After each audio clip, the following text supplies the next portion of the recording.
To complete this 5 questions. 5 questions है, आपको बनाना है sir. Take your time, 5 minutes 10 minutes आप ले सकते हैं। हम्म।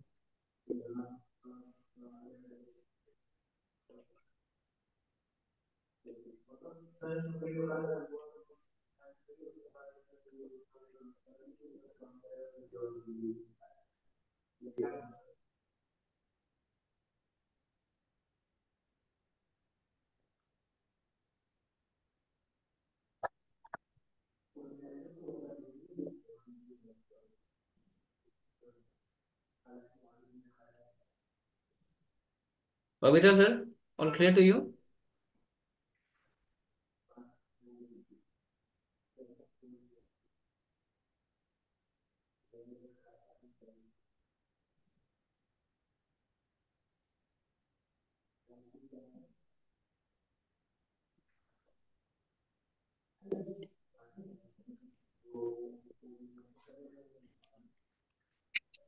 Happy sir, any questions? No.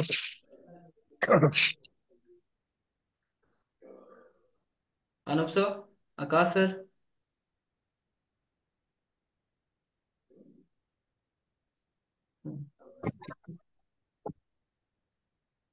Sharma Yadav sir. Sir तरनी जो ऑर्गेनाइज रिपोजिशन, उसका मतलब क्या होता है सर? इसका मतलब? जो सेकंड नंबर है क्वेश्चन, उसका जो आंसर है, तीन तीन लास्ट में जो है, टर्निज ऑर्गेनाइजेशन, टर्निज का मतलब क्या होता है? वहां पे T reputation are damage N I होना। S A. टार्निश मतलब डैमेज, रेपुटेशन वहां पे डैमेज होना, जी। रेपुटेशन वहां पे खराब होना। राइट। Yes sir, done. वहां पे सिंगल चॉइस भी है, मल्टीपल चॉइस भी है, देख के बताइए, बनाइएगा, ठीक है? सिंगल चॉइस भी है, मल्टीपल चॉइस भी है।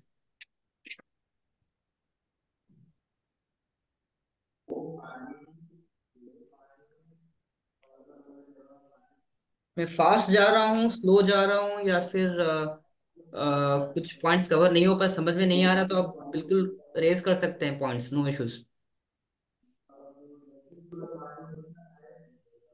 हम्म। क्योंकि सबका ग्रास्पिंग एबिलिटी सेम नहीं होता है। कोई कोई होते हैं जो कि एक ही बार में समझ जाते हैं, कोई कोई होते हैं कि 2-3 बार के बाद समझते हैं। So this is why I am asking. मेरा जो सर पेस है वो स्लो। सॉरी। मल्टीपल चॉइस था क्या? मल्टीपल। चॉइस था इसमें, पोल सर में, वॉइस पोल में। सर वॉइस ब्रेक हो रहा है आपका। मल्टीपल चॉइस था कि? Multiple choice.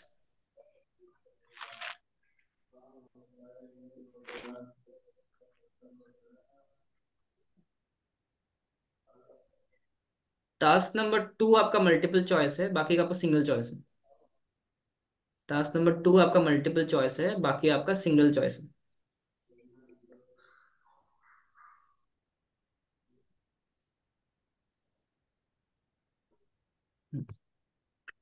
क्लियर नहीं है आप लोगों को अभी तक भी? ठीक है, no issues.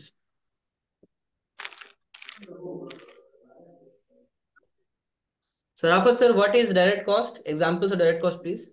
Examples of direct cost. Sharafat Ali sir. Khan, ji examples जी। दीजिएगा आप, डायरेक्ट कॉस्ट का एग्जांपल दीजिएगा प्लीज। डायरेक्ट कॉस्ट हो गया अपना सर। जी। एक सेकंड ठीक। हाँ, Satyajit sir, examples of direct cost. Please unmute first of all, unmute कर लीजिए।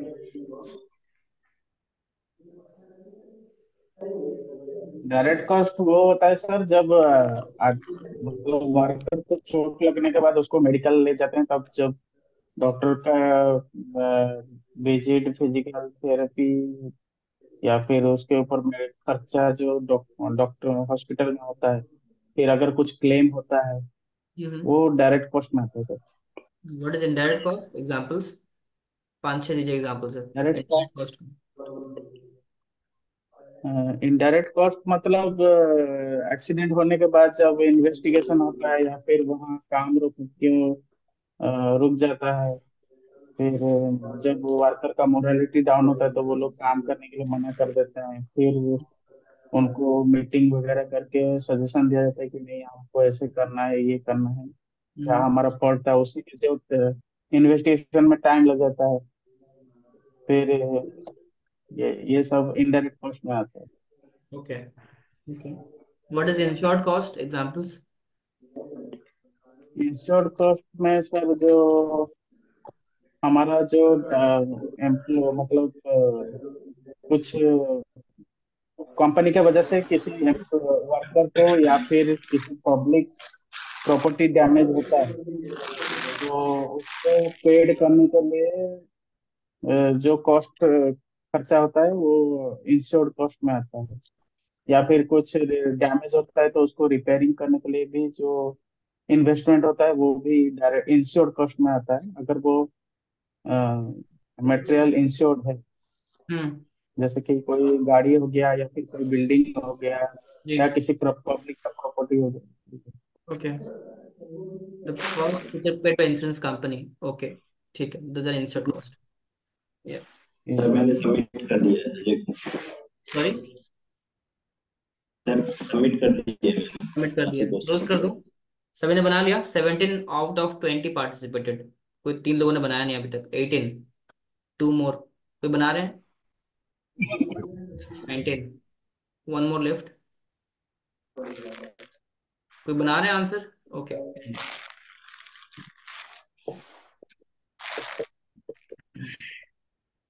तो पहला क्वेश्चन है सर, आंसर मैं बाद में दिखाऊंगा। पहले पहला क्वेश्चन क्या पूछा है? What is the primary financial benefit of investing in health and safety programs? हम वहाँ पे हेल्थ एंड सेफ्टी प्रोग्राम्स पे जो इन्वेस्ट करते हैं उससे फाइनेंशियल बेनिफिट क्या होगा? हेल्थ एंड सेफ्टी पे हम खर्चा क्यों करते हैं? ताकि मोरल प्रोडक्टिविटी एम्प्लॉय बनाने के के लिए। मोरल को इंक्रीज करने के लिए। इंक्रीज। यहाँ पे लिखा है डिक्रीज एम्प्लॉय मोरल सर। हम हेल्थ एंड सेफ्टी पे इसलिए इन्वेस्ट करते हैं ताकि एम्प्लॉय का मोरल डिक्रीज हो जाए या फिर एब्सेंटेजिज्म रिड्यूस हो? नहीं सर, एब्सेंटेजिज्म। इंक्रीज होने के लिए परसेंटेज एंड इंक्रीज अगर हम हेल्थ एंड प्रोडक्टिविटी। सेफ्टी पे इन्वेस्ट करेंगे तो वहां पे क्या क्या बेनिफिट होगा? फाइनेंशियल बेनिफिट्स क्या होंगे वो पूछे। Increase productivity. Increase productivity and reduce increase absenteeism. Productivity होगा और एम्प्लॉय का हेल्थ भी। सर इस चॉइस से बताइए सर, ये जो दो पॉइंट्स है उसमें बताइए। सेकंड क्वेश्चन है, हाउ डज सेकंड क्वेश्चन है, how does ineffective health and safety management impact A companies finances?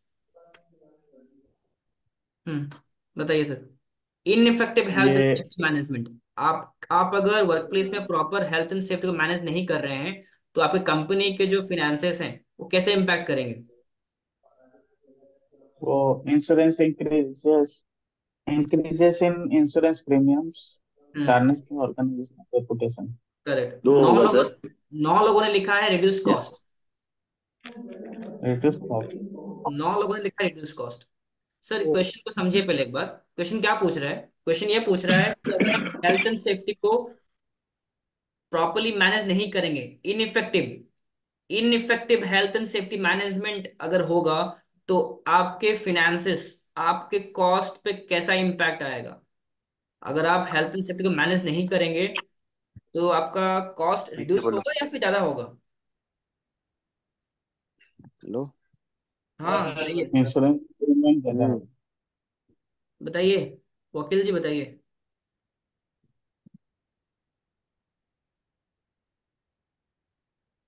ठीक है। What is the financial consequence of non compliance with health and safety regulations? अगर हम health and safety regulation को follow नहीं करते हैं तो क्या क्या फाइनेंशियल कॉन्सिक्वेंस आ सकते हैं? Fines and penalties. Financial penalty. किसी ने लिखा है increase profitability. Someone has written increase profitability. ठीक है। Next question, example of a direct cost.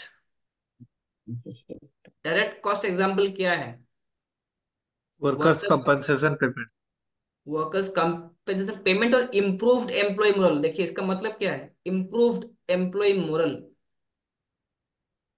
ये इनडायरेक्ट होगा, ये इम्प्रूव कॉस्ट, ये और कॉस्ट थोड़ी है सर, यहाँ पे कॉस्ट थोड़ी है, ये आपका एम्प्लॉय का मॉडल इंप्रूव हो रहा है, डिक्रीज नहीं विथ कर नॉट रहे। मैनेजिंग। हाँ, अगर हम हेल्थ एंड सेफ्टी को मैनेज नहीं करेंगे तो कौन सा डायरेक्ट कॉस्ट आप पे आ सकता है? Compensation payment. सेकंड पॉइंट जो लिखा है आपका, इम्प्रूव्ड एम्प्लॉय मोरल लिखा है सर। मतलब अगर हम हेल्थ एंड सेफ्टी को मैनेज नहीं करेंगे तो इम्प्रूव होगा मोरल या फिर डिक्रीज होगा? डिक्रीज होगा। डिक्रीज होगा। लेकिन यहाँ पे क्या दिया गया, हम्म। इम्प्रूव लिखा गया ना, वो गलत है। Worker compensation payment is right answer. तो what is an example of insured cost? इसमें इंश्योर्ड कॉस्ट रिलेटेड कौन सा टू है?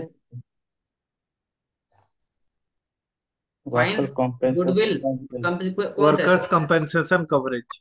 इसमें? तो देखिए आपका करेक्ट आंसर किसने क्या गलत लिखा है बताइए। How much you have scored out of 5? 4। Which one is incorrect sir, कौन सा गलत है आपका? 2 नंबर सर। 2 नंबर। अच्छा, वहां पे मल्टीपल था, आपने एक ही ले लिया सर इसीलिए। जी सर, ठीक है। वो इनफेक्टिव के लिए सर। हम्म। तो वहां पे 2 पॉइंट्स आएंगे, आपका प्रीमियम आएगा और आपका टार्निश ऑफ द रेपुटेशन आएगा। सर हाँ। मेरा दिख नहीं रहा है अभी स्क्रीन पे। सॉरी, स्क्रीन पे दिख नहीं रहा है क्वेश्चन कुछ। हाँ आंसर्स मैंने दिखाया हुआ है सर, एक बार देखिए, करेक्ट आंसर दिखाया हुआ है, स्क्रीन में आ रहा होगा। आया नहीं। कोई प्रीवियस बात जो नहीं। भी क्वेश्चन। हम्म।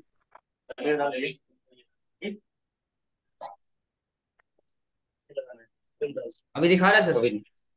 क्या सर? हाँ, दिखा रहा है। धनिया जब डालेंगे ना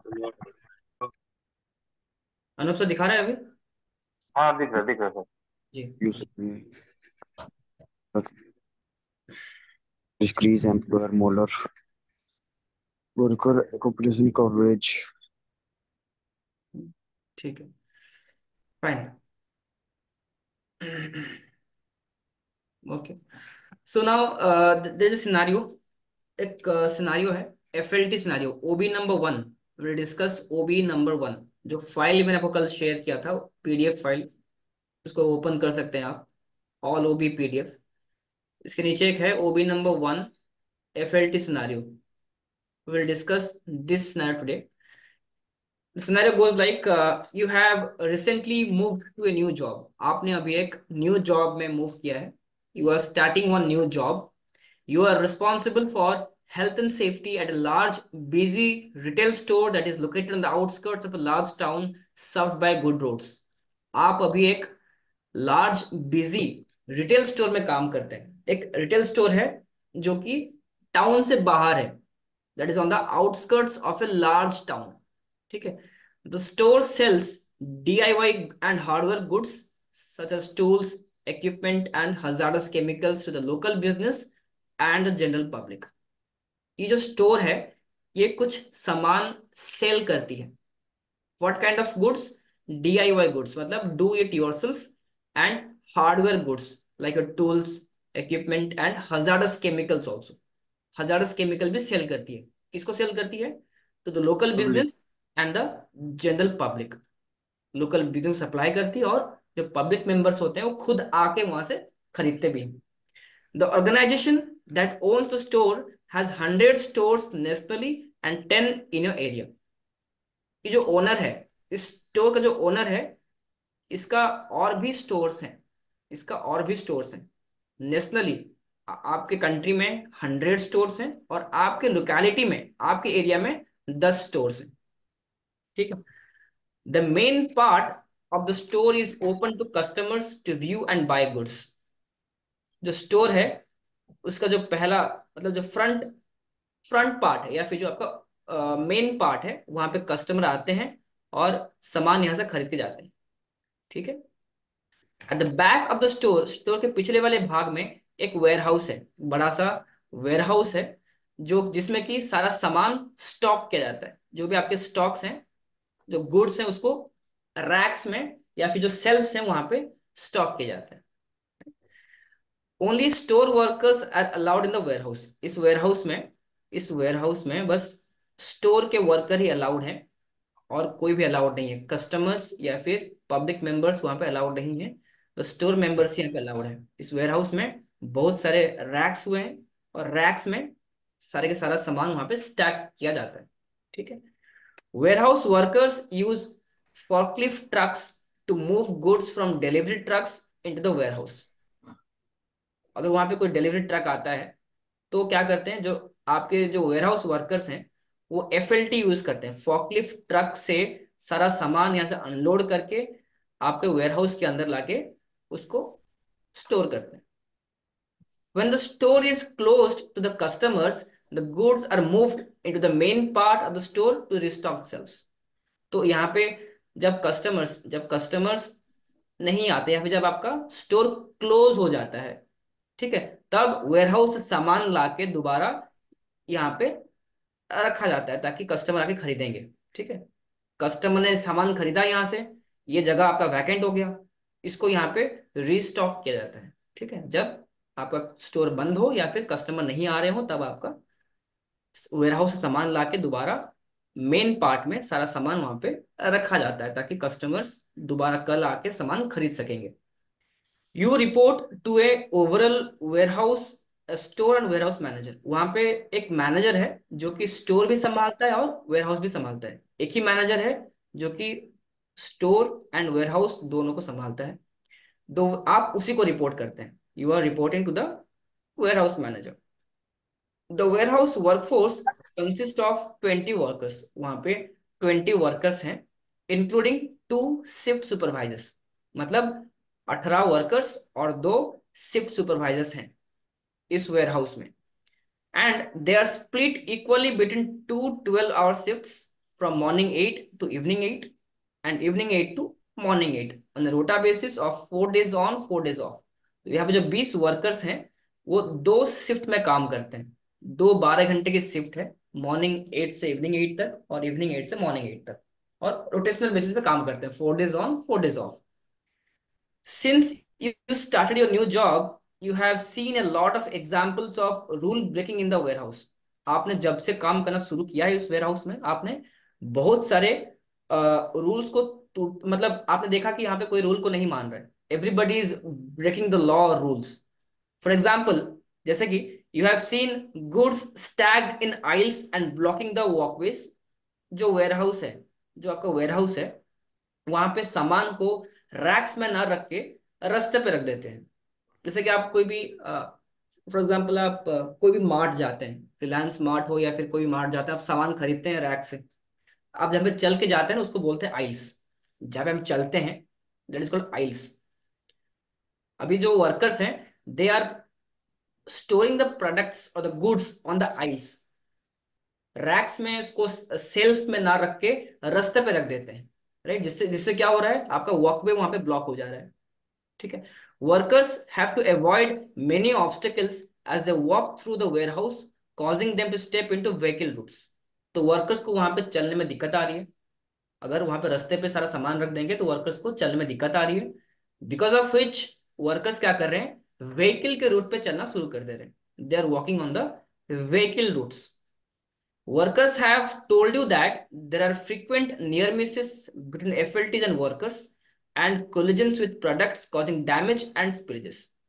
वर्कर ने आपको ये भी बताया कि फ्रीक्वेंटली वेयरहाउस में इंसिडेंट्स हो रहे हैं, फ्रीक्वेंटली वहां पे नियर मिस हो रहे हैं, कोलिजन्स हो रहे हैं, जिससे कि आपका प्रोडक्ट डैमेज हो रहा है। जो भी आपका DIY गुड्स है या फिर आपका जो भी हार्डवेयर गुड्स है, केमिकल्स है, वो सब डैमेज हो रहे हैं और स्पिलेज भी हो रहा है। लेकिन there are no return records of any of this.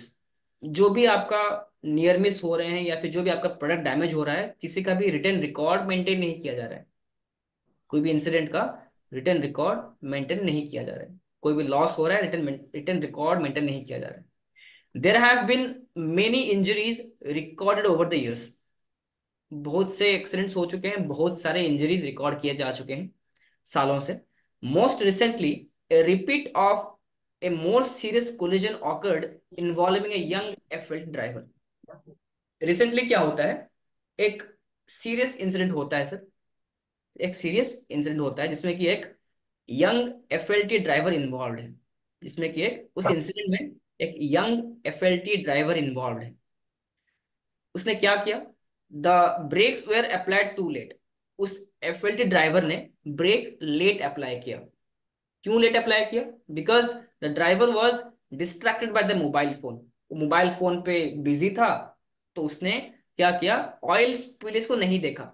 रास्ते पे ऑयल स्पिल हुआ था, उसने नजर नहीं दिया उसको, उसने नहीं देखा सही से, बिकॉज वो फोन यूज कर रहा था। बिकॉज ऑफ विच उसने ब्रेक लेट में अप्लाई किया, राइट। एंड लेट में अप्लाई किया, और बिकॉज ऑफ ऑयल एफएलटी आपका स्किड किया, एफएलटी आपका स्किड हुआ, जिसके वजह से एफएलटी में जो सामान कैरी कर रहा था, एफएलटी जो सामान कैरी कर रहा था, वो सारा का सारा सामान एक दूसरे वर्कर के ऊपर गिर गया। उधर से एक और वर्कर आ रहा था, उसके ऊपर सारा का सारा सामान गिर गया, राइट।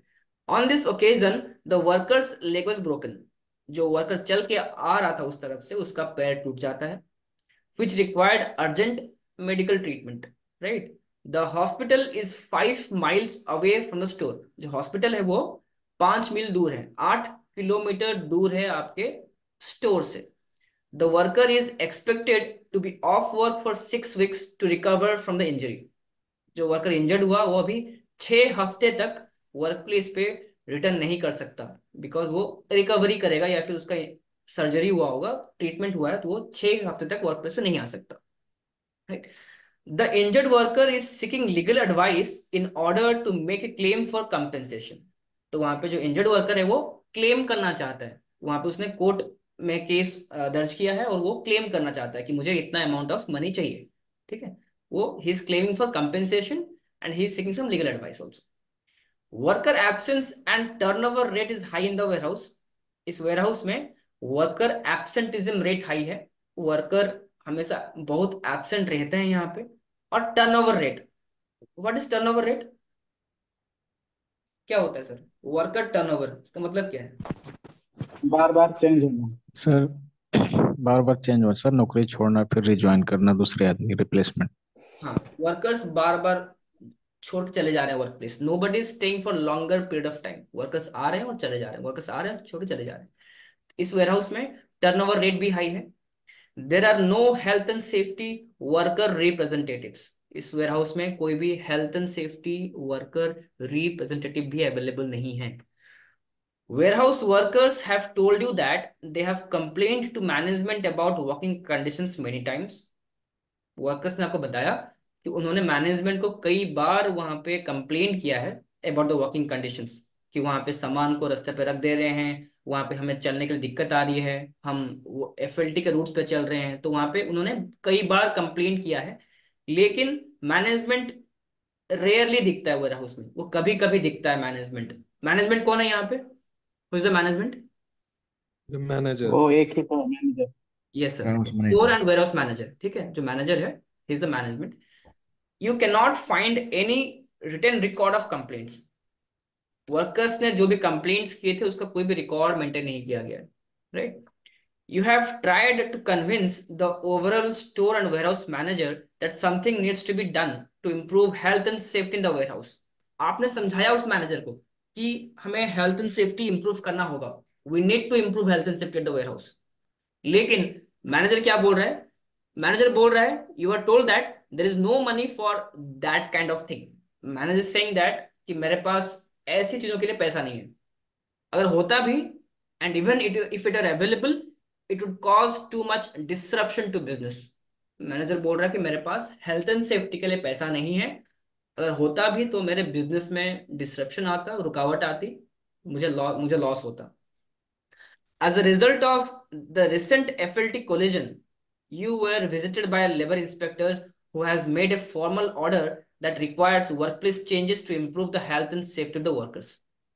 इस एक्सीडेंट के बाद इस एक्सीडेंट में क्या हुआ, एक वर्कर का ब्रोकन लेग इंजरी हुई है। उसके बाद लेबर इंस्पेक्टर विजिट करता है आपका वर्क प्लेस, और लेबर इंस्पेक्टर क्या करता है, एक फॉर्मल ऑर्डर इशू करता है। कैसा ऑर्डर? उसने एक इम्प्रूवमेंट ऑर्डर इशू किया है कि आपको हेल्थ एंड सेफ्टी इंप्रूव करना है, वर्कर्स के लिए यहाँ पे हेल्थ एंड सेफ्टी इंप्रूव करना होगा। लेबर इंस्पेक्टर ने वहां पे एक इम्प्रूवमेंट नोटिस या फिर ऑर्डर इशू किया है। The inspector thinks it is only a matter of time before workers are more seriously injured और even killed in the warehouse. उस इंस्पेक्टर को भी लगता है कि इस वेयरहाउस में बहुत ज्यादा रिस्क है और कभी भी कोई भी सीरियसली इंजर्ड हो सकता है और डेथ भी हो सकती है किसी की। The inspector also observe that the written risk assessments are too general and do not reflect the actual risk in the warehouse. Inspector ने वहां पे जो रिस्क असेसमेंट था, उस वेयरहाउस का जो रिस्क असेसमेंट था उसको भी एग्जामाइन किया। जो रिस्क असेसमेंट्स बनाए गए थे वो सभी के सभी जेनेरिक थे। मतलब उस वेयरहाउस के एक्टिविटी के हिसाब से, नेचर के हिसाब से, उस वर्क प्लेस के हजार के हिसाब से रिस्क असेसमेंट नहीं बनाया गया था। That risk assessment was totally generic, general था, स्पेसिफिक नहीं था। ठीक है। The inspector wants to see a more effective health and safety management system at the next visit. जो इंस्पेक्टर है वो क्या बोल रहा है, उसने एक ऑर्डर इशू किया और उसने कहा कि जब मैं नेक्स्ट विजिट करूंगा तो मुझे improved health and safety management system चाहिए। मुझे यहाँ पे हेल्थ एंड सेफ्टी इंप्रूव होते हुए देखना है। ठीक है। You have discussed with the inspector possible improvements to health and safety in the warehouse. आप हेल्थ एंड सेफ्टी रिस्पॉन्सिबल हैं। ठीक है। आपने इंस्पेक्टर से पूछा कि हम हेल्थ एंड सेफ्टी में क्या क्या इंप्रूवमेंट कर सकते हैं। तो उसने क्या कहा, the propose solution involves segregating FLTs and workers with barriers, pedestrian walkways, the crossing places, and separate entrances for workers and FLTs। तो लेबर इंस्पेक्टर ने एडवाइस किया कि आपको वहां पे एफएलटीज और वर्कर्स के रूट को सेग्रीगेट करना होगा।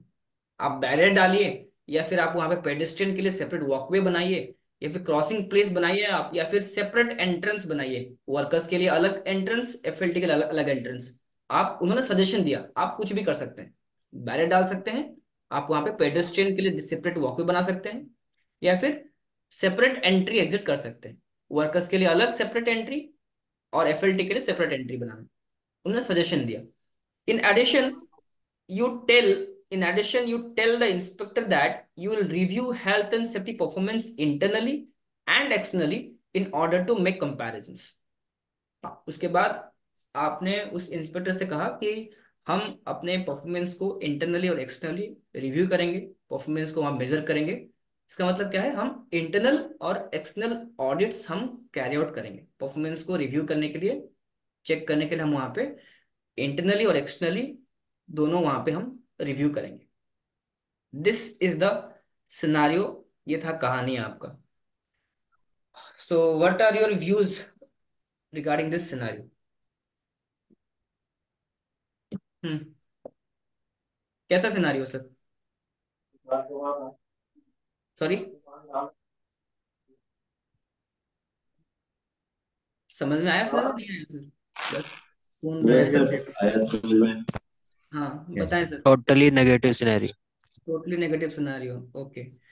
तो इसमें एक क्वेश्चन पूछा है सर, टास्क नंबर 1 में, फिनेंशियल आर्गुमेंट्स के बारे में।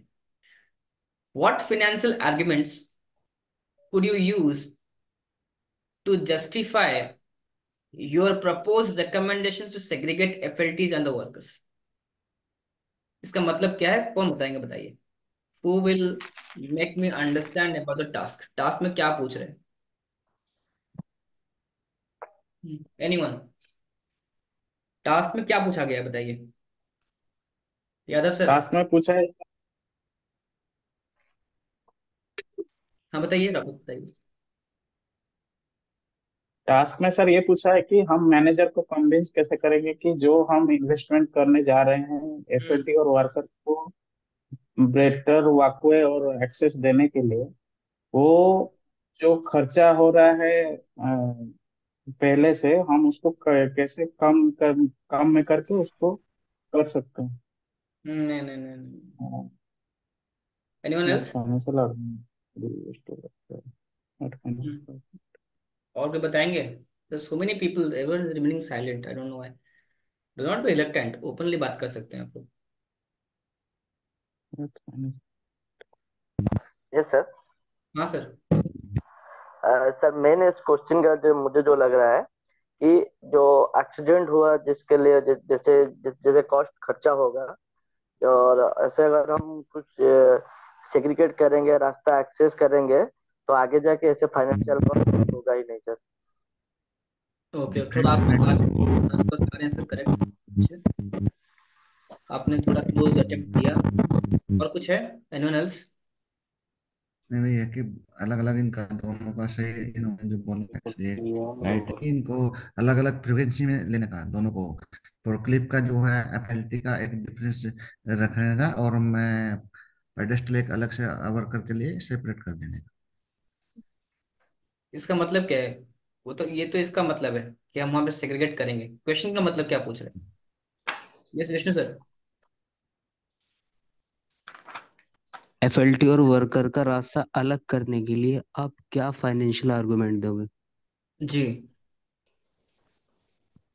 थोड़ा और क्लियरली बताएंगे? आप सही बोल रहे हैं, सबको समझ में आया ऐसा कुछ बता सकते हैं आप? The funds argument could you use to justify? हम्म, आप लोग मतलब समझाएंगे थोड़ा, ये मतलब ज्यादा आप जरूरी क्या है। फाइनेंशियल आर्गुमेंट यूज करेंगे मैनेजर को हम्म। कन्विंस हम्म। करने के लिए? मैनेजर जी, से क्या रिकमेंड करेंगे? रिकमेंडेशन तो है आपका। अभी लेबर इंस्पेक्टर को आपने पूछा, तो लेबर इंस्पेक्टर ने आपको एडवाइस किया कि आप वहां पे रूट को सेग्रीगेट कर दीजिए, एफएलटीज और वर्कर्स के रूट को सेग्रीगेट करिए। लेकिन आप अपने मैनेजमेंट को कैसे जस्टिफाई करेंगे? मैनेजमेंट को कैसे कन्विंस करेंगे फिनेंशियल ग्राउंड पे? आप मैनेजमेंट को कैसे कन्विंस करेंगे फिनेंशियल ग्राउंड पे? जी जी, उसको क्या कंपेयर कराएंगे। फाइनेंशियल आर्गुमेंट बताएंगे एफएलटी और वर्कर का रास्ता अलग करने का? हाँ, हेलो। क्या करेंगे बताइए। हाँ हाँ, यस सर। और इससे बेनिफिट क्या होगा? तो सर हम बताएंगे, अगर वर्कर और एफएलटी का रास्ता अलग करते हैं तो वर्कर अलग रास्ते से जाएंगे, एफएलटी अलग रास्ते से जाएगी, तो कोई इंसिडेंट होने के चांस ही नहीं होंगे।